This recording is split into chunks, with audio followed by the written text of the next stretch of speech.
Bien. Monsieur le sous-préfet, mesdames et messieurs les élus régionaux et départementaux, monsieur le président de la communauté d'agglomération, cher Jean-Marie, mesdames et messieurs les maires du Grand Soissons, chers amis, mesdames et messieurs les maires, chers collègues et amis élus du conseil municipal, mesdames et messieurs les représentants des autorités civiles, judiciaires, militaires et religieuses, mesdames et messieurs en vos diverses qualités, chers amis. Quand je nous vois si nombreux réunis ici ce soir, je me dis qu'il existe bel et bien une communauté de forces vives dans notre ville et qui aime se retrouver pour parler de ce qui nous rassemble, Soissons et les Soissonnais. Alors une cérémonie de vœux, rappelons-le, ce n'est pas une tribune politique, quelles que soient les difficultés du moment, et j'en dirai 2 mots dans mon intervention, plusieurs mots même. C'est un moment d'abord de convivialité pour faire le point d'une étape, d'une action, d'un mandat et fixer le cap pour l'année à venir. L'année 2017 s'est achevée sur de belles réalisations qui étaient le fruit de nos engagements. Je pense évidemment à la réouverture avec 15 mois d'avance du boulevard Jeanne d'Arc, complètement transformé et embelli. Je pense au déploiement de la vidéoprotection dans tous les quartiers. Je pense à la démolition de l'ancien hôtel de la Croix d'Or, à la rénovation de la rue Georges Musin comme laboratoire des futurs aménagements du cœur de ville, ou encore au dévoilement du projet architectural pour la maison des associations. Je pense enfin aux très nombreux travaux de modernisation dans nos écoles et sur la voirie. Toutes ces réalisations participent à améliorer notre cadre de vie.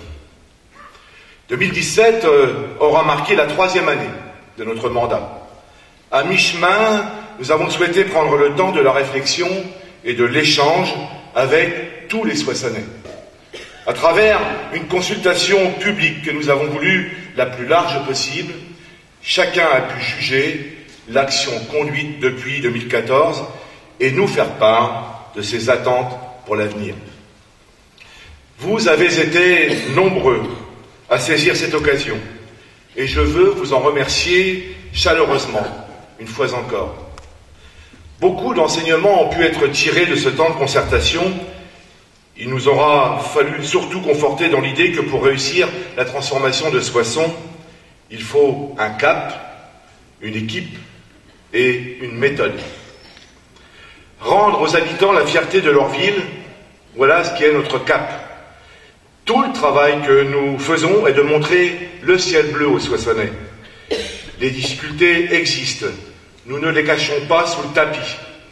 Même si beaucoup reste à faire, soyez convaincus, une bonne fois pour toutes, que c'est une chance de vivre à Soissons, de grandir à Soissons et d'entreprendre à Soissons. Finissons-en avec les vigies du pessimisme et les Cassandres du déclin.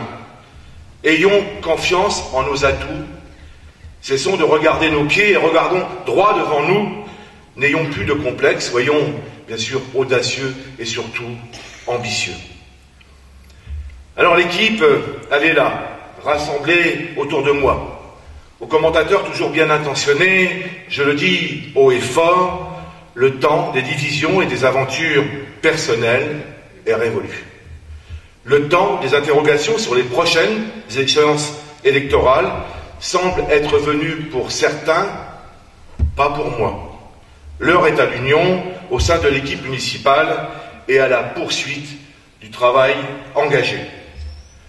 Je m'adresse à vous, amis élus du conseil municipal, en vous disant que je suis fier et heureux d'être à la tête d'une équipe soudée et pleinement mobilisée. C'est ce que nos concitoyens attendent de nous. Être élu municipal demande beaucoup d'attention, de volonté, de dialogue, de temps à consacrer à ses administrés. Mais c'est aussi le plus beau des mandats. Merci à chacune et à chacun d'entre vous pour l'investissement que vous mettez au service de Soissons et des Soissonnais.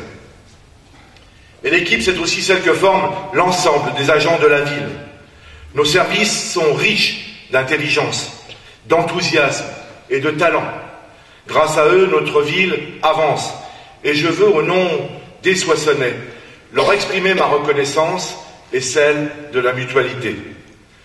En travaillant tous ensemble, main dans la main, élus et agents du service public, nous sommes capables de faire de 2018 une nouvelle année d'espérance pour Soissons et les Soissonnais. Mais un projet fort et une équipe engagée ne seraient rien sans une méthode de travail fondée sur des principes solides, du courage et de la responsabilité, une conscience des priorités et du bon sens dans l'action. Faire preuve de courage et de responsabilité, c'est s'emparer de tous les sujets, y compris, bien sûr, les plus difficiles. Et si aujourd'hui l'action publique souffre d'un manque de crédibilité auprès de nos concitoyens, c'est que trop souvent, les responsables publics ont reculé, oubliant que leur rôle n'est pas de commenter ou de spéculer sur leur future réélection, mais de déterminer ce qui relève de l'intérêt général et donc de décider. Alors, oui, il faut du courage politique pour assumer un plan de retour à l'équilibre au sein de notre centre hospitalier. Et bien sûr, ce plan ne fait plaisir à personne. La vérité, c'est qu'il n'y a jamais de bonne solution quand il s'agit de faire des choix qui engagent la survie même de toute une organisation. Les inquiétudes exprimées par les représentants syndicaux et les agents sont bien sûr légitimes. Je le redis, un hôpital performant est un facteur d'attractivité pour un territoire et pour une ville. C'est pourquoi je me bats et je me battrai pour que le centre hospitalier de Soissons puisse continuer à se moderniser. Et même si elles sont difficiles à prendre et qu'elles ont des conséquences dont je mesure la portée, je préfère des décisions qui assurent un avenir aux 1600 agents plutôt que celles qui conduiraient à mettre notre hôpital en difficulté dans sa vocation de premier de cordée de notre groupement hospitalier avec Château-Thierry. Alors, en contrepartie du plan de retour à l'équilibre, j'ai demandé à l'ARS un certain nombre de garanties pour les agents. Aucune suppression d'emplois en CDI. Aucune suppression d'emplois en CDI. Un accompagnement personnalisé de celles et ceux dont les postes en CDD ne pourront être renouvelés. Une priorité réservée à ces mêmes personnes en cas de nouvelle embauche au sein du groupement, ainsi qu'un certain nombre d'aides pour faciliter la mobilité et la suite de leur parcours professionnel. Enfin, j'ai demandé un fonds conjoncturel d'accompagnement pour réaliser les investissements nécessaires à notre hôpital et ainsi mettre en œuvre notamment le projet de radiothérapie. Je veux aussi vous rassurer, chacune et chacun d'entre vous. La qualité de la prise en charge des patients et des soins qui sont prodigués reste au cœur de notre préoccupation. Et ce, bien avant les chiffres, bien avant la comptabilité. Nous veillerons aussi à ce que chaque agent puisse continuer de travailler dans les meilleures conditions. Je l'ai constaté personnellement, il y a des compétences extraordinaires au sein de notre hôpital. Et les agents, quelle que soit leur mission, quel que soit leur service, font preuve d'un dévouement remarquable. Je leur dis, comptez sur moi, je ne vous laisserai pas tomber. D'une certaine manière, il faut aussi une forme de courage politique, ou tout au moins de volontarisme, pour conduire la transformation du cœur de ville.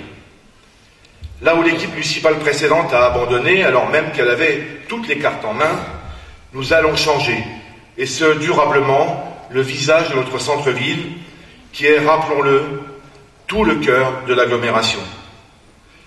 Le centre-ville n'attendra pas 6 ans de plus pour se métamorphoser.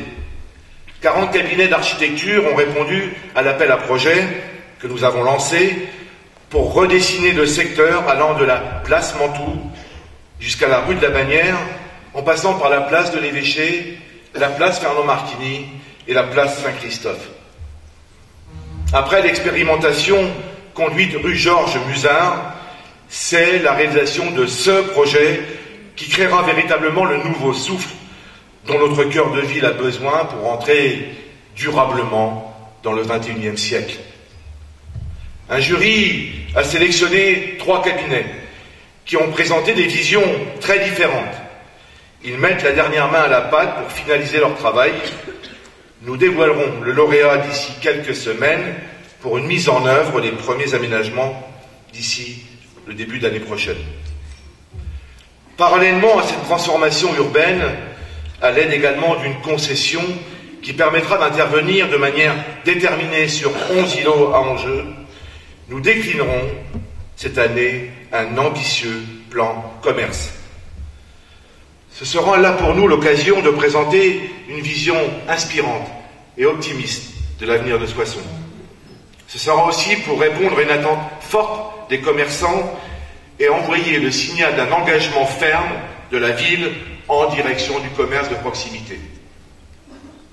Alors, parmi les mesures les plus symboliques de ce plan, que j'aurai l'occasion de présenter plus en détail aux commerçants, la prise en charge de 50% du montant de la taxe foncière, la création d'un fonds cœur de ville en chantier pour les négatifs des travaux de rénovation du cœur de ville sur l'activité commerciale, la création d'un label qualité commerce de cœur de ville pour une meilleure visibilité auprès des clients, ou encore un accompagnement des commerçants dans la modernisation de leurs devantures, de leurs enseignes et de leurs terrasses pour lequel nous avons candidaté dans le cadre du FISAC. Enfin, il faut aussi faire preuve de responsabilité pour tenir les finances de la ville et ne pas grever davantage le pouvoir d'achat des Soissonnais. Dans un contexte que chacun sait est difficile pour les finances des collectivités, nous refusons de céder à la facilité de demander un effort supplémentaire aux habitants et d'approuver la création d'une nouvelle taxe pour exercer de nouvelles compétences. Je pense pour ma part que l'effort est au service de la collectivité de le faire. C'est la feuille de route que nous nous sommes fixée depuis plus de 3 ans maintenant à Soissons. Conformément à nos engagements, les taux d'imposition locale sont les mêmes qu'en 2014. C'est une ligne de conduite de tenir. Au final, chaque euro dépensé est un euro utile, ce qui nous permet de dégager des marges de manœuvre pour investir massivement, sans toucher à la qualité des services rendus aux habitants. Ce sens des responsabilités doit nécessairement s'accompagner d'une conscience des priorités. Nous sommes dans un contexte où les attentes des Soissonnais sont fortes et pèsent sur une variété de sujets. Nous employons à agir dans tous les domaines en même temps. Pour autant, des enjeux supérieurs se dégagent et requièrent une mobilisation renforcée de la part des élus et de toutes les forces vives de notre territoire. Ce n'est pas une surprise. Les Soissonnais érigent au rang de première priorité le développement économique et la bataille pour l'emploi. C'est une priorité que nous partageons avec l'ensemble des élus de la communauté d'agglomération. Durant trop longtemps dans ce domaine, nous nous sommes contentés des possibles. Or, nous jouons dans un monde ouvert, dans lequel les seules limites sont celles que nous nous imposons. Prenons donc parti d'innover et de conquérir de nouveaux marchés. Soyons convaincus que nous pouvons aussi, comme l'écrivait Bergson, être les créateurs de nous-mêmes. En fin d'année, nous pensions avoir remporté une victoire importante, avec un projet d'implantation logistique sur le parc du plateau, engageant de nombreux emplois. Nous nous sommes malheureusement confrontés à la dureté des règles de la concurrence entre les territoires.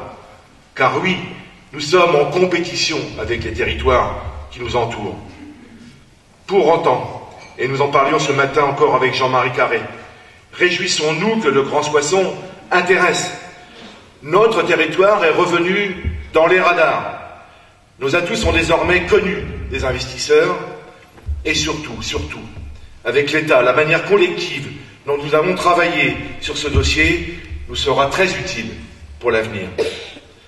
En 2018, nous poursuivrons donc une promotion active de nos offres foncières et immobilières.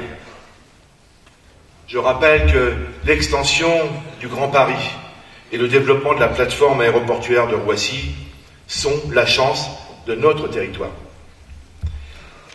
Parallèlement, nous continuons à mettre en œuvre un nouveau modèle de développement fondé sur l'attractivité touristique, sur le développement de l'entrepreneuriat et sur une économie sociale et solidaire dans un pôle territorial de coopération économique dirigé par l'association Alice, dont je salue le président et le directeur. La régie de quartier que nous avons réussi à créer collectivement est un bel exemple de ce positionnement permettant l'embauche de personnes éloignées de l'emploi et la création de valeur ajoutée au service des habitants du territoire. Je le dis, l'attractivité du Soissonnais passera aussi par un désenclavement efficace, notamment sur le plan ferroviaire. J'observe depuis quelques jours, quelques semaines avec attention les intentions et les réflexions qui sont lancées. Pour ce qui me concerne, peu importe les kilomètres, le seul résultat qui m'intéresse, parce qu'il est vital pour le territoire, c'est de garder Soissons à 1 heure de Paris en train. Le sens des priorités, c'est aussi ce que nous faisons quand nous agissons, avec force pour la sécurité des Soissonnais. Alors que la menace évolue et que l'utilité de l'outil a été démontrée partout où il était mis en place, je regrette encore les prises de position, parfois dogmatiques, de ceux qui s'élèvent contre la vidéoprotection. Parce que c'est ce pourquoi les Soissonnais nous ont élus. Nous avons tenu notre engagement de déployer 42 caméras de vidéoprotection, et ce, dans tous les quartiers. En même temps que nous avons musclé le service de la police municipale. Dans une actualité récente qui aurait pu être dramatique, je veux profiter de l'occasion pour témoigner de mon soutien et de ma solidarité vis-à-vis de l'ensemble des forces de sécurité et de secours. Le dévouement de celles et ceux qui mettent chaque jour leur vie en danger pour garantir notre sécurité mérite toute notre considération et tout notre respect. À Soissons, je me félicite que nous puissions travailler main dans la main avec les services de l'État, la police nationale, la police municipale, la gendarmerie nationale, la justice, l'éducation nationale et les bailleurs sociaux. Tout cela au service de la tranquillité des habitants.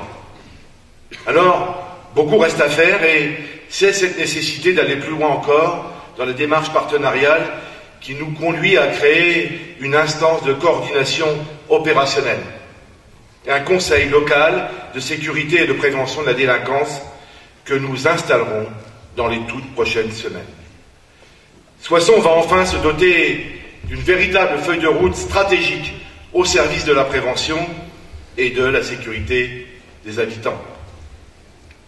Enfin, dans un contexte lié à Vigipirate et en raison du déménagement de l'école de garde à cheval, nous avons pris la décision de mettre en stand-by la brigade équestre, de manière à conserver ce lien de proximité que nous avions réussi à créer avec les Soissonnais, entre les Soissonnais et la police municipale, et aussi pour renforcer l'efficacité de l'action du service. Nous allons la remplacer cette année par une brigade motocycliste. C'est ce même sens des priorités qui nous guide lorsque nous défendons avec force notre cadre de vie, la propreté des rues, l'embellissement des espaces verts, ou encore la sauvegarde et la valorisation d'un patrimoine participent à la fierté que les habitants ont de leur ville. Ils sont aussi des éléments essentiels à son attractivité. Ils continueront donc d'être au cœur de notre action en 2018 à Soissons. Le nouveau service cadre de vie mis en place en fin d'année 2017 va permettre une plus grande efficacité, une plus grande réactivité, une plus grande régularité dans l'entretien des différents quartiers Et parce que c'est un enjeu qui doit être partagé avec vous, les Soissonnais, qui avez un rôle à jouer dans la propreté de notre ville, nous continuerons en 2018 nos actions de protection avec les journées citoyennes et nos actions de répression avec la Brigade verte. L'action que nous menons aux côtés de l'Association des Amis de Saint-Jean-des-Vignes et de l'Association Abbaye Royale de Saint-Médard va se poursuivre avec l'ambition de faire de ces deux sites majestueux de belles portes d'entrée pour le tourisme sur notre territoire. Ainsi, la réalité virtuelle viendra magnifier le site de Saint-Jean-des-Vignes fin juin 2018, tandis qu'une journée d'études passionnante s'annonce autour de l'abbaye Saint-Médard. Le troisième socle de notre méthode de travail, c'est le bon sens dans l'action. C'est peu de dire que gérer une ville requiert de l'agilité et du pragmatisme pour résoudre les problèmes concrets rencontrés par nos concitoyens. C'est la base d'une action politique efficace et cohérente. Le bon sens, c'est d'abord associer les Soissonnais aux décisions qui les concernent. Et depuis 2014, la concertation est au cœur de notre méthode. Nous avons mis en place des conseils de quartier et des conseils citoyens. Nous avons organisé de très nombreuses réunions publiques, y compris sur les enjeux porteurs de passion, comme l'avenir du cœur de ville. Dans les prochaines semaines, comme je m'y étais engagé, nous ferons le point avec les commerçants sur l'organisation des animations de Noël. Lors d'une autre réunion, comme je l'ai dit tout à l'heure, je présenterai aux commerçants également le plan commerce. Une grande consultation sur le rythme scolaire va également être lancée auprès des parents d'élèves dans les prochains jours. Et je suis pour ma part convaincu que c'est en faisant partager un projet, en confrontant les points de vue, en cherchant les meilleures solutions ensemble, que nous réussirons collectivement à relever Soissons. En 2018, nous continuerons donc de débattre des grands enjeux pour notre ville. C'est ce même pragmatisme qui nous guide lorsque nous accompagnons les associations dans leurs actions et leurs projets. Les associations interviennent parfois là où la puissance publique est absente. Elles ont donc besoin d'être accompagnées. C'est ce que nous faisons avec nos moyens, parce qu'elles sont les garants de ce lien social qui nous permet de vivre les uns avec les autres. Nous continuons de travailler sur le projet de maison des associations. La démolition du hangar de la rue de l'Arquebuse devrait avoir lieu au printemps. S'en suivra une opération de fouille archéologique qui permettra donc de définir la manière dont le projet pourra sortir de terre. Nous restons pleinement mobilisés sur ce projet, car c'est un beau projet, utile aux associations et donc utile aux Soissonnais. Mais le bon sens, c'est tout faire pour faciliter la vie des Soissonnais, leur rendre la vie facile. C'est l'objectif de notre démarche Smart City ou Ville intelligente. Nous avons renforcé la présence numérique de la ville pour permettre aux habitants d'effectuer leurs démarches administratives sans avoir à sortir de chez eux. Le site internet a été totalement modernisé et abrite désormais un espace famille, un espace bibliothèque et une billetterie en ligne. 2 applications mobiles ont également été lancées, l'une permettant de payer son stationnement à distance, Whoosh pour les avertis, l'autre permettant notamment de signaler les dysfonctionnements constatés sur l'espace public. Être pragmatique, c'est enfin faire preuve d'agilité dans la conduite des affaires. Il existe des projets et des réalisations que nous n'avions pas prévu de faire, mais qui s'imposent au regard de l'intérêt qu'ils représentent pour les Soissonnais, parce qu'ils répondent à un besoin nouveau, porteur d'intérêt général. Alors c'est peu de dire que nous n'avions pas prévu l'incendie du centre social de Chevreux. J'ai condamné fermement cet acte inqualifiable. Les expertises techniques et financières ont pris du temps, elles sont désormais achevées. Nous allons pouvoir engager cette année les travaux de rénovation de ce lieu essentiel à la vie du quartier de Chevreux et de ses habitants. C'est avec le même bon sens que nous avions changé en 2016, je crois, les fauteuils du Maïsen culturel qui dataient de la construction du bâtiment. C'est du bon sens de réparer les murs, de restaurer et remettre en peinture les grilles de l'hôtel de ville, qui pour certaines menaçaient de tomber. C'est du bon sens de rénover complètement l'ex-salle de la Mutualité et de la transformer en espace Simone Veil. C'est du bon sens de nettoyer la statue de la place de la République, la statue de la Dame Blanche du parc Saint-Crépin, et de rénover l'enrobé de la place Fernand Marchini, qui ne l'avait pas été depuis 40 ans. C'est du bon sens de recréer 90 places de stationnement sur la place Saint-Christophe et 80 places sur l'esplanade du Mail, dont on ne savait pas très bien d'ailleurs à quoi elles servaient. C'est du bon sens d'embellir le square Saint-Martin et de végétaliser les rues du cœur de ville sans attendre des travaux de plus grande envergure. Toutes ces réalisations apparaîtront aux yeux de certains esprits chagrins comme des détails. Mais c'est en réalité la multiplication de ces petits signes positifs qui font l'identité d'une ville qui se réveille et qui rend aux habitants la fierté d'être soissonnais. Mesdames et messieurs, chers amis, bien d'autres défis nous attendent en 2018. Nous les aborderons de la même manière. Et je pense aux nouveaux aménagements sur la rive droite des berges de l'Aisne, du pont de l'Aisne au pont Gambetta, au lancement des travaux de rénovation urbaine dans le quartier Saint-Crépin, à la poursuite du réaménagement de la place de l'hôtel de ville, aux 2 belles expositions de street art qui seront organisées à l'Arsenal avec 2 artistes internationaux, Gérard Fromanger et Christian Guény, guide C215, qui va travailler avec les écoles, les lycées, les collèges et les centres sociaux, ou encore la mise au point du projet définitif du golf 9 trous classique. Je n'en dis pas plus ce soir, nous aurons maintes occasions, je pense, d'en reparler cette année. Mais vous le voyez, en 2018, comme depuis 3 ans, je continuerai de tenir un discours de vérité, de changement, mais aussi de solution. Conforté dans l'idée que l'engagement politique ne saurait être un métier. Je crois à cette méthode de travail qui est la seule manière d'être efficace et de relever Soissons durablement et de créer les conditions de l'égalité des chances pour tous les habitants, quel que soit leur quartier.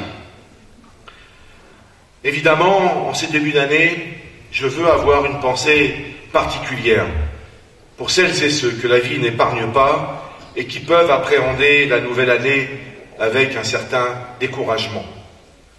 Je veux leur dire que notre ville est là pour eux, que nous travaillons à en faire un lieu de résistance face aux difficultés. J'espère qu'ils trouveront dans mon propos la source d'un espoir plus grand en l'avenir pour eux-mêmes, mais aussi pour leurs enfants. Nous sommes collectivement engagés pour garantir que dans les 10 ans qui viennent, nos enfants pourront encore mieux vivre et réussir à Soissons. Alors oui, 2018 s'annonce comme une belle année à Soissons, grâce à tout ce que nous avons consolidé ou mis en place en 2017. Elle sera l'année de l'accélération pour nos projets. Avec détermination, nous continuons de décliner la feuille de route pour laquelle les Soissonnais, vous nous avez élus.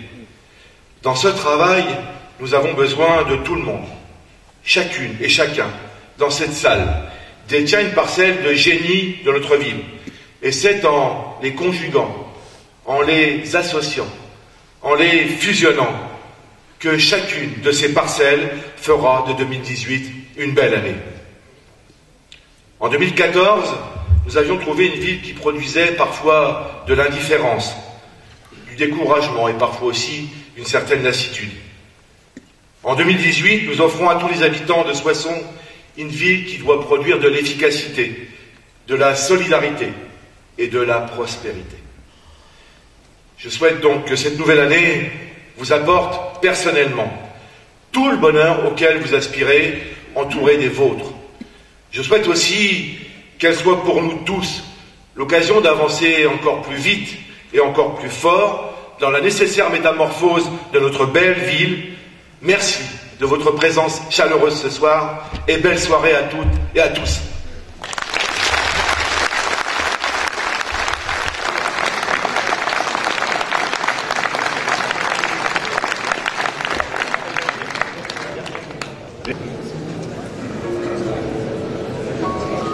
Alain Crémont, troisième mandat ici à Soissons. Qu'est-ce qu'on peut dire après ces 3 années passées à Soissons? Le résultat? Mais écoutez, cette troisième année de mandat, c'est l'aboutissement des projets qui vont arriver dans les années qui viennent, puisque c'est vrai que quand on prend une municipalité, il y a le temps de la préparation, et maintenant c'est le temps de l'accélération des projets. Alors, on a vu tout à l'heure dans la salle les gens de l'hôpital qui étaient là, qui manifestaient, enfin, n'ont pas manifesté, mais qui avaient un drap blanc sur lequel les problèmes qui existent aujourd'hui avec la restructuration. On vous a écouté et vous avez dit que vous allez tout faire pour mettre en œuvre. Oui. Alors oui, mais c'est pas spécifiquement Soissons qui est en cause. Hein. Il faut savoir que le déficit de l'hôpital de Soissons est relativement important et que ce plan de reprise à l'équilibre était quelque chose d'indispensable pour maintenir une qualité de soins et surtout conserver cet hôpital de Soissons comme premier de cordée du groupement hospitalier avec Château-Thierry. Donc c'est vrai que je veux faire tout ce qu'il faut pour me battre pour notre hôpital parce que, je ne cesse de le dire, un des piliers d'attractivité d'un territoire, c'est la santé. Et donc, avec ce plan de reprise à l'équilibre, j'ai demandé un certain nombre de choses à l'ARS, et notamment, et ça fait partie du plan de reprise à l'équilibre, la radiothérapie qui va venir à Soissons en 2018. Est-ce que les gens se rendent compte vraiment de l'impact? Parce qu'il y a un impact qui est très important. On sait bien qu'il y a un déficit considérable, mais on ne peut pas continuer comme ça. Alors, on ne peut pas parler de la santé en parlant que de chiffres et que de comptabilité. C'est ce que j'ai dit tout à l'heure dans mon intervention. Mais c'est vrai qu'il faut être vigilant et surtout c'est la transformation et la mutation de nos centres hospitaliers parce qu'on va aller de plus en plus vers de l'ambulatoire. Là où il fallait avant pour une prothèse de hanche rester 10 jours à l'hôpital, aujourd'hui il n'est pas rare de partir 2 jours après. Et donc, bien sûr, il y aura moins de lits, il y a moins d'infirmières, il y a moins d'agents paramédicaux. Et donc il faut le faire, mais sans violence, sans brutalité, et ce à quoi je vais m'attacher. C'est une évolution de la vie en fait. Alors, il y a une chose que je voudrais parler également, c'est les belles choses qui ont eu lieu. Là, on peut voir le boulevard Jeanne d'Arc, 15 mois d'avance, c'est magnifique. Ouais. Alors, c'est ce que je dis aussi dans mon intervention, c'est que pour redonner aux gens la fierté d'être soissonnais, il faut refaire du beau et de l'esthétisme, et ne pas avoir peur de faire du beau et de faire de l'esthétisme. Et le boulevard Jeanne d'Arc en est un bel exemple. Il y a la rue Georges Musard aussi qui préfigure de ce que sera demain le cœur de ville. Il y a le projet cœur de ville aussi qui va arriver dans les prochains mois. Tout cela concourt à faire de Soissons une ville attractive, dynamique et où on a envie de vivre et où on est fier de vivre à Soissons. Alors je pense que la Nationale 2, est-ce que vous pouvez en parler? On en est où aujourd'hui avec la Nationale 2? Parce qu'il y a l'attractivité également du plateau qui est en cause. Alors l'attractivité, la poursuite de la mise à 2 fois 2 voies se poursuit. On a un certain nombre de garanties de l'État. Au-delà de cette Nationale 2 et de la route, il faut se battre maintenant aussi pour le ferroviaire. Et c'est vrai qu'aujourd'hui, un certain nombre d'études font arriver tantôt Laon et Soissons, Gare de l'Est, au Bourget. Moi, j'ai un grand principe. Ce qu'il faut, c'est être à moins d'1 heure du cœur de Paris. Quel que soit le nombre de kilomètres, on s'en moque.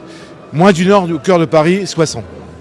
Alors c'est vrai que quand on voit au bout de 3 ans, on peut dire que c'est que du positif. Il y a encore une 4e année qui arrive, les projets qui sont en cours. Oui, alors c'est ce que je dis aussi. Il y a un certain nombre de projets qui vont arriver, qui sont comme la maison des associations. Aussi, j'en ai pas parlé parce que dans un discours, il faut aussi être relativement succinct. Il y a aussi du logement, la rénovation, notamment dans le quartier Saint-Crépin. Il y a aussi des expositions au niveau culturel parce que pour donner aussi envie aux gens de rester sur Soissons, d'habiter Soissons, il faut qu'il y ait du sport et de la culture de bon niveau. Et cette année, j'ai pas peur de dire qu'on va avoir 2 grands artistes internationaux, qui sont Gérard Fromanger et Christian Guémy, 10 et 215, avec un retentissement, je prends, international de ces 2 expositions à l'Arsenal. Et on peut dire qu'il fait bon vivre à Soissons. Bien sûr qu'il fait bon vivre à Soissons. C'est pour ça que je me suis engagé. Et je leur dis, ne regardez pas vos pieds, regardez droit devant vous, regardez le ciel bleu. Mais il y a toujours qui sont défaitistes, il ne faut pas l'oublier. Et je pense que ça va peut-être un peu leur donner la foi de dire, on avance quand même à Soissons. Absolument. Et on avance, vous avez vu, tous ensemble, collectivement. Parce que ce que je disais, la part de génie, elle est dans l'ensemble des Soissonnais. C'est pas qu'un maire seul, il peut rien faire. C'est d'abord un maire, une équipe, une locomotive, mais aussi des Soissonnais qui aident leur maire. Merci. Merci beaucoup Alain, merci.